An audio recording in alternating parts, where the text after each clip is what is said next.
देखो ये लोग उदाहरण देते हैं बहुत लंबे चौड़े, और काल ने किस कदर इन लोगों को माया में फंसा लिया, किस कदर इनको माया में फंसा लिया। चिपक गए लोग भूत प्रेत की तरह इन आश्रमों के इस माया से। और जबकि गुरुजी का लड़का मनोज अपने इंटरव्यू में क्या भाषण दे रहा है, गुरुदेव भगवान का उदाहरण दे रहा है कि गुरुदेव भगवान ने ठोकर मार दी सभी आश्रमों को।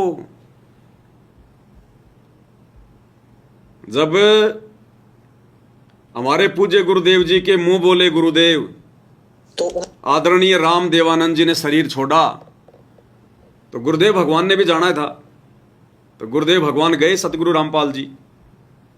उस समय तक सबको पता था, उन आश्रमों में रहने वाले लोगों को, जो दादा गुरु जी के साथ में रहते थे, जो लाल पीले कपड़े पहनकर भी रहा करते थे, इस उम्मीद में कि जाते जाते गुरु जी हमारे को भी कुछ दे जाएंगे, थोड़ा बहुत कोई।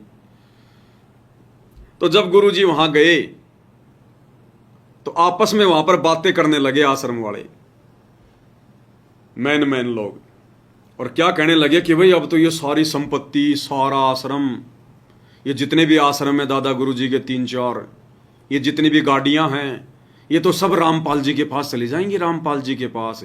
क्योंकि भाई गुरु जी ने तो इन्हीं को दे दिया, नाम दीक्षा देने का आदेश तो इन्हीं को दे रखा है, तो संपत्ति भी सारी इन्हीं की होगी। अब गुरु जी ने सुन ली वो बातें, मालिक तो अंतर्यामी थे, उन्होंने तो एक उदाहरण पेश करना था। उसी समय गुरुदेव भगवान ने सबके सामने खड़े होकर क्या कहा कि भाई मैं इन आश्रमों की तरफ थूकता भी नहीं, चिंता मत करो, घबराओ मत, अपने पसीने मत लेके आओ, मुझे नहीं चाहिए तुम्हारे आश्रम, मुझे नहीं चाहिए तुम्हारी गाड़ियां, रे संपत्तियां, मैं कभी झांक कर भी नहीं देखूंगा इनमें। मुझे तो मेरे गुरु ने जो वस्तु दे दी मेरे लिए, तो वो सबसे बड़ी संपत्ति है। और इस बात से मत घबराओ कि मैं गाड़ियां ले लूंगा तुम्हारे आश्रम में ले लूंगा। गुरुदेव ने कहा कि मुझे नहीं चाहिए भाई, जब मेरे गुरु ही नहीं रहे तो मेरे लिए क्या है, मिट्टी है मेरे लिए। तो उदाहरण क्या दे रहा है, और खुद आज भूत की तरह, उस प्रेत की तरह इन आश्रमों के चिपक के बैठे हैं। सुनिएगा भाई और बहनों। तो उनको तो वहां से मैसेज आया तलवंडी भाई से, पंजाब से, गुरुजियों के पास कि दादा गुरुदेव जी शरीर त्याग गए हैं। तो उनको समाधि देने की तैयारी कर रहे थे, तो मैसेज आया शरीर त्याग गए हैं, आप आइए। संत रामपाल जी महाराज कुछ श्रद्धालुओं को लेकर हरियाणा से गाड़ियों में बैठकर तलवंडी भाई पंजाब पहुंचे। जब वो वहां पर पहुंचे तो वहां पर तैयारी कर रहे थे दादा गुरुदेव जी को समाधि देने की। तो गुरु जी गए, वहां पर काफी मेहनत आए हुए थे, और हजारों की संख्या में वहां पर श्रद्धालु आए हुए थे। फिर दादा गुरुदेव जी तो शरीर त्याग गए, तो उनको समाधि देने के लिए, तो वहां पर जब समाधि देने की तैयारी थी करी गई, समाधि दे दी गई। फिर समाधि देने के बाद वहां पर चर्चा, आपस में चर्चा कर रहे सारे जो बैठे, वो चर्चा हो रही, चर्चा ये हो रही, बातचीत चल रही है। बातचीत ये चल रही थी कि अब तो जितने भी आश्रम हैं, जितने भी शिष्य हैं, और जितनी भी वो व्यवस्थाएं हैं, या कोई सामान है, या कोई भी चीज वहां पर गाड़ी है, या जो भी व्यवस्था हो, तो अब संत रामपाल जी महाराज जी के पास होंगे। क्यों? गुरु पद संत रामपाल जी महाराज जी को मिल चुका था, और नाम दीक्षा देने का अधिकार संत रामपाल जी महाराज जी को था। दादा गुरु जी ने और किसी को भी नाम दीक्षा देने का अधिकार नहीं दिया जी। तो ऑटोमेटिक जो पुराने, जो वहां के भगत थे, महंत थे, उनमें चर्चा हो गई कि अब तो सारा सिस्टम संत रामपाल जी महाराज जी लेके जाएंगे। तो गुरुजियों की जो बातचीत चल रही, तो गुरुजियों को ये बातें सुनाई दी कि बताई भक्तों ने आकर, जो गए जी ऐसे ऐसे चर्चा चल रही है। तो गुरु जी वहां पर खड़े हुए, गुरु जी खड़े होकर बोले कि मुझे कुछ नहीं चाहिए। अच्छा। गुरु जी बोले मुझे ना ही आश्रम चाहिए, ना ही मुझे ये नाम दीक्षा वाले जो श्रद्धालु थे वहां पर वो चाहिए, ना ही मुझे तो आपका ये जो भी है आश्रम में जो भी सामान है या गाड़ियां है जो भी, मुझे कुछ नहीं चाहिए। गुरु जी खड़े होकर, मुझे यहाँ कुछ नहीं चाहिए आपका। सर ये तो बड़ी अद्भुत बात है, क्योंकि अगर अपन हिंदू परंपरा में देखें या गुरु गद्दी की बात करें तो जिसको गुरु गद्दी मिलती है तो सारी धन संपत्ति है या आश्रम है सब कुछ उसको ही मिलता है। जी जी जी बिल्कुल। लेकिन संत रामपाल जी ने सब कुछ लेने से मना कर दिया। बिल्कुल, गुरु जी ने सब त्याग दिया। वहाँ बोला मुझे कुछ नहीं चाहिए, सब आप रखिए। हाँ, ये जितना भी है ये सब आप रखिए। आज मैं गुरुदेव जी बोले आज मेरे गुरु जी चले गए, कल को मैं चला जाऊंगा, परसों को आप लोग चले जाओगे। तो गुरु जी ने कम से कम 10 मिनट सत्संग किया वहां पर खड़े होकर इस चीज के ऊपर। अच्छा। और गुरु जी बोले मुझे यहाँ से मैं सुई भी नहीं लेके जाऊंगा। अगर किसी को सच्चा नाम चाहिए, सच्ची भक्ति चाहिए और जिसको सतलोक जाना है तो मैं हरियाणा में मिलूंगा। हरियाणा में आना और अपना कल्याण करवाना। तो ये सारी चीजें उसी टाइम गुरु जी सब चीज छोड़कर वापसी, जो भगत उस समय साथ गए थे उनके साथ बैठकर वापसी हरियाणा वापस आ गए। ये तो बहुत बड़ी बात है सर। संत रामपाल जी ने एक चीज भी नहीं ली वहां से, इतना बड़ा गुरु पद मिलने के बाद भी, सब कुछ बाहर मिलने के बाद भी। अभिषेक जी सीखने के लिए तो हमें त्याग की भावना भी संत रामपाल जी महाराज से सीखने से मिलती है। बताओ, बिल्कुल। अगर हम थोड़ा सा जोर दें अपने दिमाग पर। गुरु जी का लड़का मनोज कह रहा कि अभिषेक जी सीखने के लिए तो हमने ये त्याग की भावना संत रामपाल जी से सीखनी चाहिए, जिन्होंने अपने गुरु जी के आश्रमों से एक सुई भी नहीं ली और सबको छोड़ छाड़ के आ गए और खुद ये भूत की तरह इन आश्रमों से चिपक के बैठ गई। इन लोगों ने 400 करोड़ के आश्रम खोल दिए, 400 करोड़ के, और एक नहीं, दो नहीं, तीन नहीं, 10, 12 और भी काम चल रहे हैं। और फिर संगत को पाठ सिखा रहे हैं त्याग का, कि त्याग क्या होता है। अरे उस समय मानते, अगर तुम आश्रम भी अगर खोलने थे, अपने बाप दादाओं की जमीन बेच के खोलते, अपनी औरतों के गहने बेच के खोलते, टोकरियां डाल डाल के खोलते, बेचारी संगत के खून पसीने का पैसा गुरु के झूठे आदेश की आड़ में और अपने धार्मिक धंधे के लिए, अपने ऐशो आराम के लिए, राजनेताओं की चापलूसी के लिए, झूठे लोग दिखावे के लिए, झूठे समाज के भाईचारे के लिए और आने वाले समय में राजनीति में उतरने के लिए, चुनाव लड़ने के लिए, इन लोगों ने सारा सब कुछ ये धंधा सेट किया है। और यहां बैठकर इंटरव्यू में भक्तों को त्याग की भावना सिखा रहा है कि त्याग की भावना सतगुरु रामपाल जी से लेनी चाहिए। और मेहनत बन बन के बैठे हैं अभी ये। और जिस दिन इनसे ये आश्रम छीने जाएंगे, आप देख लेना भाई और बहनों, ये भक्ति छोड़ देंगे, ये भक्ति छोड़ देंगे। चीटा होता ना, चीटा, मकोड़ा, मकोड़ी, चीटा, वो गुड़ से चिपक जाता है खाने के लिए, और जब उसको कोई हटाना चाहता है ना, वो चीटा बीच में से टूट जाएगा, लेकिन गुड़ को नहीं छोड़ेगा वो।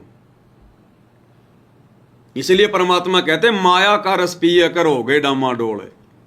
ये गुरु जी का परिवार पूरी तरह से डामाडोल है, ये पूरी तरह से इन आश्रमों के पीछे माया ने जकड़ रखा है और भक्तों को यहां बैठकर त्याग की भावना सिखा रहा है। ये संदेशा हम सत्सेवक भाई बहनों लेना चाहिए। गुरुदेव ने क्या बात कही जब लोग इस प्रकार की बातें कर रहे थे कि अब तो ये आश्रम, यहाँ की व्यवस्था, ये गाड़ियां संत रामपाल जी के पास जाएंगी, तो गुरुदेव ने क्या कहा कि आज मेरे गुरुजी चले गए खाली हाथ, कल को मैं चला जाऊंगा खाली हाथ, कल को तुम भी जाओगे खाली हाथ। ये जमीन, ये आश्रम, ये गाड़ियां यहीं गड़ेंगी, यहीं पड़े रहेंगे। ये साथ अगर कोई वस्तु जाएगी तो भक्ति धन जाएगा, भक्ति धन। कबीरा सब जग निर्धना, धनवंता ना कोई, और धनवंता सो जानिए राम नाम धन होय। तो हमने शिक्षा लेनी चाहिए अपने गुरुदेव भगवान के इस त्याग वाली भावना से, कि हमने भी अपना शरीर छोड़ते समय ये कार, ये कोठियां, ये बच्चे, ये परिवार, ये रिश्तेदार, ये जमीन, ये संपत्ति, हमने झांक के भी नहीं देखना उनकी तरफ, कि ना जाने इन जमीनों के ऊपर कितने लोग आए गए, अरबों खरबों पीढ़ियां नष्ट हो गई। मेरी जमीन, रजिस्ट्रियां करवा करवा के करोड़ों लोग मर गए। ये जमीन वहीं की वहीं पड़ी है, इसको सुई भर भी कोई नहीं ले जा सका, सुई भर भी। ये काल ने तपस्या करके ले रखी है यहाँ की संपत्ति किस ब्रह्मांड की। हम तो झूठे दावेदार बन के बैठे हैं, झूठे दावेदार, मेरी मेरी मेरी। इब्राहिम सुल्तान को समझ में आई ये बात, राजे को ठोकर मार के आ गया कि ये तो काल की है, इसमें रह के मैं भक्ति नहीं कर सकता। तो आप उन भगत भाई बहनों ने गुरुदेव के इस त्याग वाली भावना से सबक लेना है, शिक्षा लेनी है, उदाहरण है। जितना गुरुदेव ने जिन जिन भगत भाई बहनों को दे रखा है, किसी की कोई पुश्तैनी संपत्ति है, किसी की कोई पैतृक संपत्ति है, हमने केवल उनका सदुपयोग करना है। हमारी भक्ति को बढ़ाने में हमने उनके पीछे चिपक के नहीं रहना कि ये मेरी ये मेरी ये मेरी, वहीं पे फंस के रह जाएंगे। हमने केवल सदुपयोग लेना इन। ये मकान चाहे आपका कितना भी बड़ा क्यों ना हो, आपके बाप दादा कितना भी बड़ी हवेली क्यों ना बना के गए हो, हमने केवल भक्ति करने के लिए, सर ढकने के लिए चाहिए, हवेली दिखाने के लिए नहीं चाहिए। उस हवेली को देख देख के मन में खुश नहीं होना चाहिए कि मेरे पास इतनी बड़ी हवेली, इतनी बड़ी हवेली। जैसे वो तेरे बाप दादा वो चले गए उस बड़ी बड़ी हवेली को बना के छोड़ के, तू कितने दिन रहेगा। परमात्मा ने इब्राहिम सुल्तान को यही तो कहा था कि भैया मुझे तेरी इस सराय में एक किराया दे दे, मुझे किराया दे दे तू कमरे पे। तो इब्राहिम ने सोचा कि भोला आदमी है, इसको पता नहीं है। अरे बोला भोले आदमी, ये तुझे कोई ये सराय दिखाई दे रही है क्या, ये धर्मशाला दिखाई दे रही है, ये तो मेरा महल है, राजा का महल। बोले भाई आज से पहले इसमें कौन था? बोले मेरे दादा परदादे थे। बोले वो कहाँ गए? बोले अल्लाह खुदा को प्यारे हो गए। उसके बाद कौन था? बोले मेरे पिताजी। वो कहाँ गए? वो भी अल्लाह खुदा को प्यारे हो गए। बोला बेटा तू कितने दिन रहेगा इसमें, तू कितने दिन रहेगा? अब बताए इसको मैं धर्मशाला ना कहूं, सराय ना कहूं तो क्या महल कहूं? तेरे बाप दादा पड़ पिद्दी, इसी सराय में गिद्दी, और एक दिन तू भी ऐसे ही चला जाएगा, इसलिए मैंने तेरा ये महल सराय बताया है। तो ये तो वही कबीर भगवान है ना जिसने इब्राहिम सुल्तान से वो महल छुड़वाए। तो गुरुजी कैसे फिर उन आश्रमों को ले सकते थे? और गुरुजी मान लो अगर ले भी लेते तो वो तो सत्संग करते, वो तो ज्ञान प्रचार करते। ये गुरुजी के परिवार की तरह, अपने रिश्तेदारों की तरह, इन कोऑर्डिनेटरों की तरह कोई राजनीतिक अड्डा थोड़ी बनाते उन आश्रमों को। राजनेताओं के लिए भीड़ के रूप में सरकारी बसें बुला बुला के राजनेताओं की सेवा में थोड़े लगाते।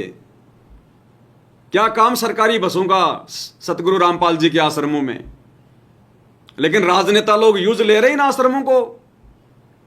जब भी इनको कहीं कोई रैली करनी होती है 500 बसें भेज देंगे, 300 बसें भेज देंगे, और गुरुजी का परिवार भक्तों को बैठा बैठा के बसों में राजनेताओं की रैलियों में, चलो भाई भीड़ इकट्ठा करो। ये तो राजनीतिक अड्डे हैं, राजनीतिक अड्डे। और फिर ये भाषण दे रहा है त्याग का, त्याग नाम की चीज का इसको पता नहीं होती क्या भाई को। इसलिए भाई और बहनों, कोई भी आदेश वर्तमान में आश्रम खोलने का या कोई भी आश्रम वर्तमान में गुरुदेव भगवान का नहीं है। अब आने वाले समय में देखेंगे जब इन लोगों को ये आश्रम छोड़ने का टाइम आएगा, जब ये छोड़ेंगे क्या, उस समय देखेंगे। देखे ये सैकड़ों गाड़ियां जो तुमने इकट्ठी कर रखी हैं, ये 400 बीघा में, 300 एकड़ में जो तुमने आश्रम बना रखे हैं, करोड़ों करोड़ों रुपए लगा दिए तुमने, 400 करोड़ रुपए लगा दिए एक एक आश्रम में। दुनिया भर के आडंबर शुरू कर दिए, पाखंड शुरू कर दिए तुमने उनमें। जब तुम्हारा समय आएगा छोड़ने का तब पता चलेगा त्याग क्या होता है। बैठ के भाषण देना बहुत बहुत बढ़िया लगता है, लेकिन जब तुम्हारा समय आएगा ना तब पता चलेगा त्याग क्या होता है। ये आपकी आंखों के सामने भाई और बहनों, थोड़ा सा और सुन लो क्या बोल रहा है भाई, क्या भाषण दे रहा है। बोला मुझे कुछ नहीं चाहिए, सब आप रखिए। हाँ। ये जितना भी है ये सब आप रखिए। आज मैं गुरुदेव जी बोले आज मेरे गुरुजी चले गए, कल को मैं चला जाऊंगा, परसों को आप लोग चले जाओगे। तो गुरुजी ने कम से कम 10 मिनट सत्संग किया वहां पर खड़े होकर इस चीज के ऊपर। अच्छा। और गुरुजी बोले मुझे यहाँ से मैं सुई भी नहीं लेके जाऊंगा। अगर किसी को सच्चा नाम चाहिए, सच्ची भक्ति चाहिए और जिसको सतलोक जाना है तो मैं हरियाणा में मिलूंगा। हरियाणा में आना और अपना कल्याण करवाना जी। तो ये सारी चीजें उसी टाइम गुरुजी सब चीज छोड़कर वापसी, जो भगत उस समय साथ गए थे उनके साथ बैठकर वापसी हरियाणा वापस आ गए। ये तो बहुत बड़ी बात है सर। संत रामपाल जी ने एक चीज भी नहीं ली वहां से, इतना बड़ा गुरु पद मिलने के बाद भी। अरे मत चिंता करो भाई, इन आश्रमों से भी एक चीज नहीं लेंगे, तुम ही लेना, क्यों डर रहे हो फालतू में। ये तो बहुत बड़ी बात, अद्भुत बात है। संत रामपाल जी ने एक भी चीज नहीं ली, तो मत डर मेरे भाई। ये आश्रम तुम्हें सौंप देंगे गुरुजी, संभालो बेटो, तुम करो अपना धंधा। हमने तो भक्ति करनी, हम तो कहीं भी बैठ के कर लेंगे, या नहीं लेंगे गाड़ी वाड़ी, आश्रम वाश्रम नहीं छीनेंगे तुम लोगों से। आराम से रहो, तुम धंधा करो अपना, यही तुम्हारा सहारा होगा। भक्ति तो तुम्हारा सहारा है नहीं, ये आश्रम तुम्हारा सहारा होगा। और आने वाले समय में मान लो भाई और बहनों, वैसे तो परमात्मा थूकेंगे भी नहीं इन आश्रमों की तरफ, लेकिन दास उदाहरण दे रहा है। अगर कल को गुरुजी ने आने के बाद कह दिया अपने परिवार वालों को कि भाई रे तुमने बहुत दिन संभाल लिया, अब ये पवन दास को हैंड ओवर कर दो, ये आश्रम धनाना, ये धनाना आश्रम पवन दास को दे दो। अब यहां पर सात संगतियां होंगी, मालिक की चर्चा होगी, भाई और बहनों इनके खुजली चल जाएगी। पवन दास को कैसे देते हैं, इनके लाल पीले हो जाएंगे, ये मर जाएंगे, मार देंगे, गुरुजी नहीं देंगे, हमने इतनी मेहनत करी है, पूरा पसीना बहा दिया हमने आश्रम बनाने में, इसको दे दें गुरुद्रोही को। त्याग की भावना का पाठ पढ़ा रहा भाई, त्याग क्या होता है। और कल को गुरुजी ने कह दिया बेटा मनोज जी आश्रम पवनदास के नाम कर दे, तब पता चलेगा त्याग क्या होता है।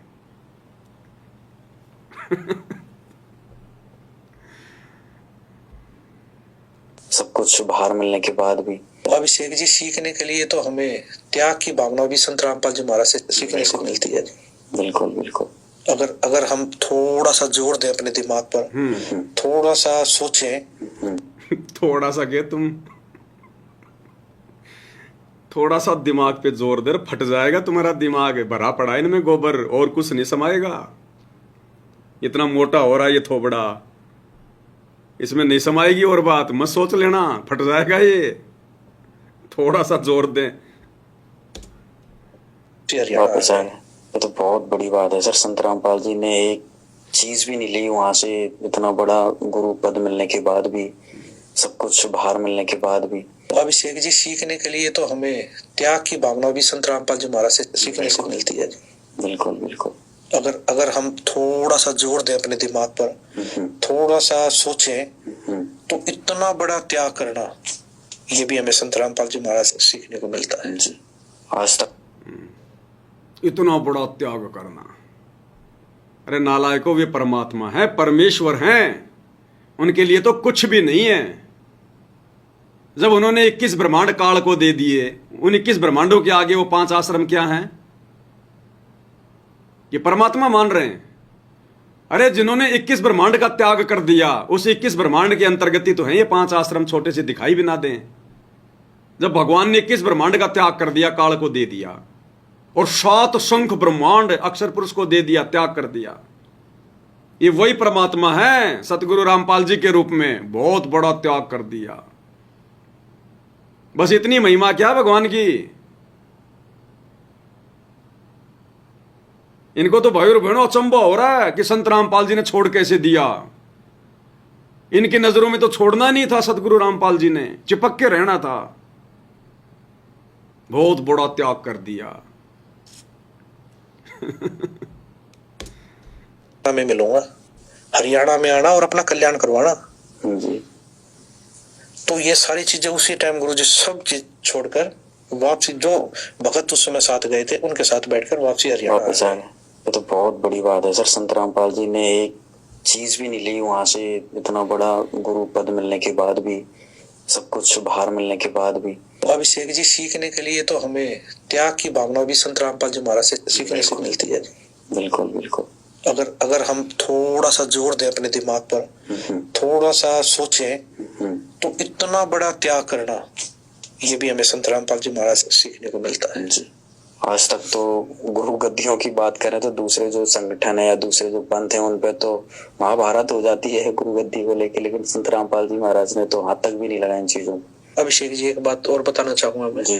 पाठ और सत्संग इतने बढ़ गए थे, गुरुदेव जी इतने व्यस्त हो गए थे पिताजी, मेरी शादी थी। अच्छा। मेरी शादी थी घर में, हाँ। और संत रामपाल जी महाराज मेरे पिताजी पूना में सत्संग कर रहे थे। अच्छा, उस दिन पुणे में थे? पुणे में थे। और पुणे, तो इसको दुख हो गया कि मेरे शादी में क्यों नहीं आए गुरुजी, मेरे पिताजी मेरे शादी में क्यों नहीं आए। भाई और बहनों, ये बातें इनके पल्ले नहीं पड़ रही बिल्कुल भी। केवल गुरुजी इनके मुख से निकलवा रहे हैं, इनकी समझ से बाहर की बातें हैं ये। कह रहे हैं जब मेरी शादी थी तो मेरी शादी में भी गुरुजी नहीं आए। उस समय गुरुजी पूना महाराष्ट्र में सत्संग कर रहे थे। यहां पर हम सत्सेवक भाई बहनों ने विचार करना है।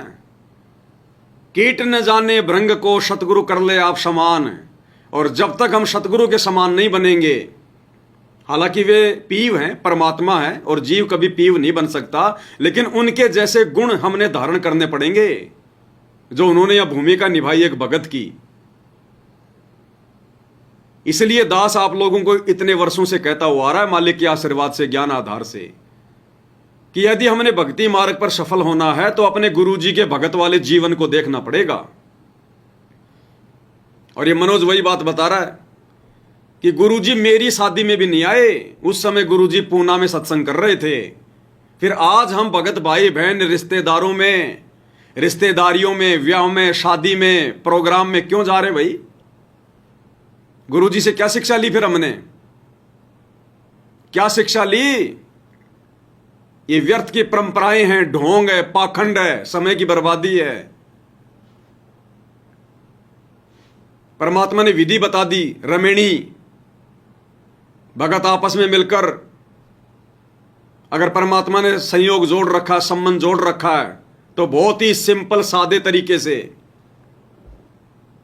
बाकी संसार की बकवाद वाली शादी विवाहों में हमने सहयोग नहीं करना, अन्यथा वहां जाने से भी हमारा सहयोग होगा, मर्यादा टूटेगी हमारी।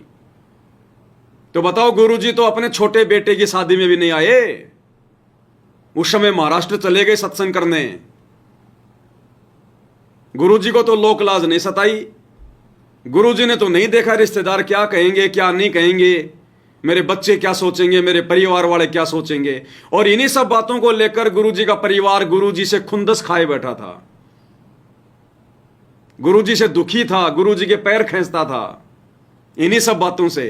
क्योंकि लोग कहा करते थे, तुम्हारे पिताजी कहां गए, तुम्हारे पिताजी क्यों नहीं आए, क्या जवाब दे इनकी मां। चलो, इसको तो शादी का जोश चढ़ रहा था, बाकी घर वाले क्या जवाब देते?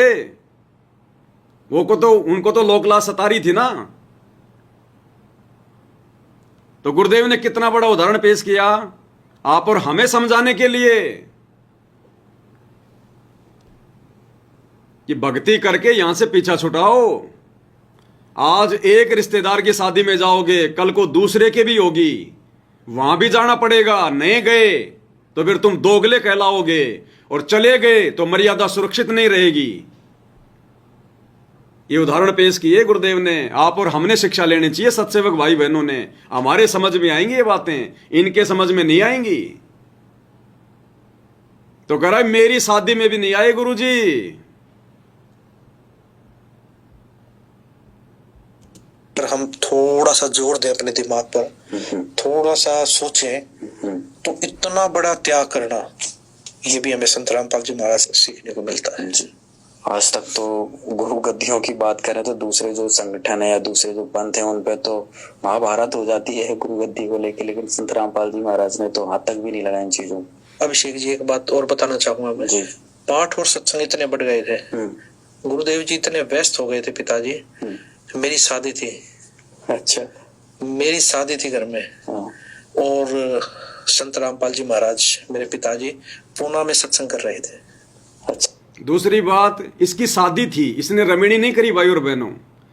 जबकि उस समय इसने गुरुजी से नाम भी ले लिया था, पूरे परिवार ने गुरुजी से नाम ले लिया था, और गुरुजी ने इनको मना भी किया होगा कि भैया ये सांसारिक रीति रिवाज वाली शादी मत करो, मर्यादाएं टूटेंगी। नहीं माने। इस मनोज की रमणी नहीं हुई, इसकी शादी हुई है, खुद कह रहा है ये। और इसीलिए गुरुजी नहीं आए।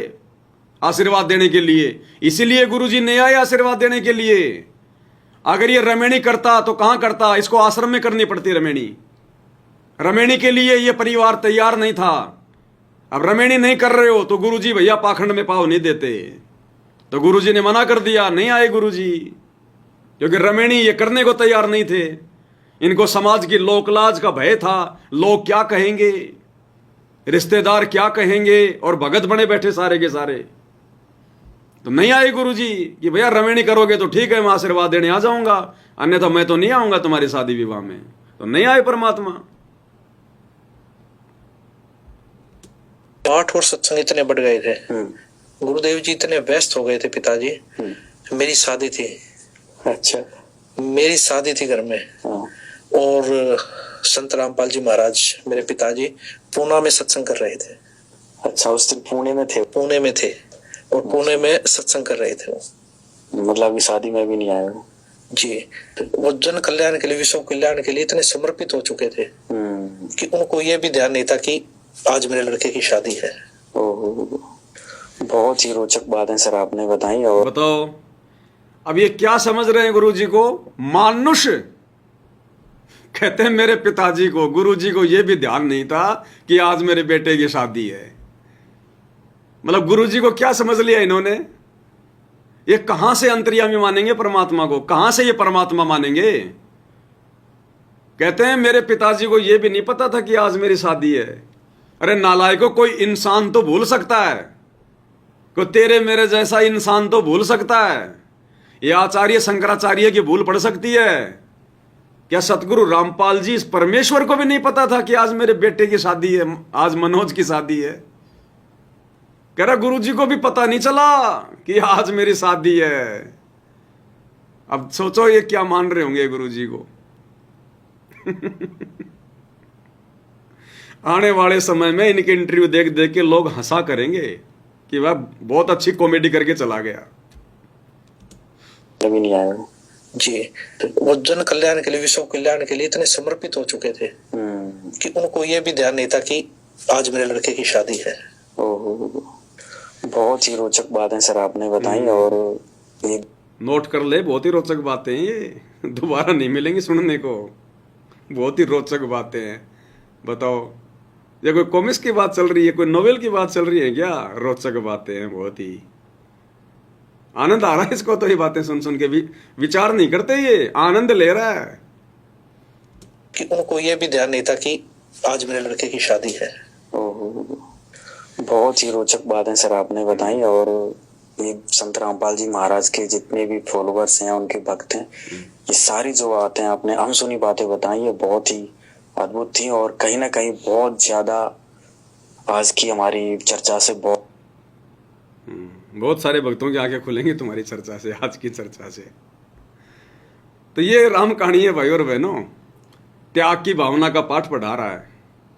और आश्रमों से जैसे कोई प्रेत अपनी हड्डी से चिपक के बैठ जाता है, ऐसे इन आश्रमों से चिपक के बैठे हैं ये। जब छोड़ने का समय आएगा तब पता चलेगा, इनके पसीने आएंगे इनके।